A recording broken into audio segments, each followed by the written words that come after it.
Noong Hunyo 12, 1898, idineklara ni Emilio Aguinaldo ang kalayaan ng Pilipinas mula sa mga Kastila sa isang makasaysayang seremonya sa Kawit, Cavite.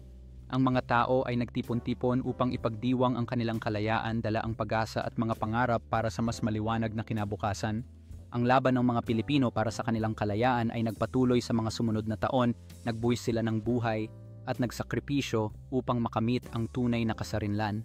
Sa mga susunod na taon, ang pagdiriwang ng Araw ng Kasarinlan ay naging simbolo ng pagmamalaki at pagkakaisa ng mga Pilipino sa kanilang pagsisikap para sa kalayaan. Ngayon, ang Araw ng Kasarinlan ay ipinagdiriwang tuwing Hunyo 12 sa buong bansa, isang pagkakataon upang alalahanin ang sakripisyo at laban ng mga naunang bayani.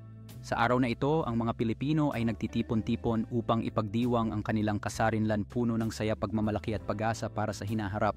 Ang Araw ng Kasarinlan ay nagsisilbing paalala sa bawat Pilipino na mahalin ang kanilang bayan at ipagpatuloy ang mga adhikain ng mga bayani para sa kapayapaan at kaunlaran.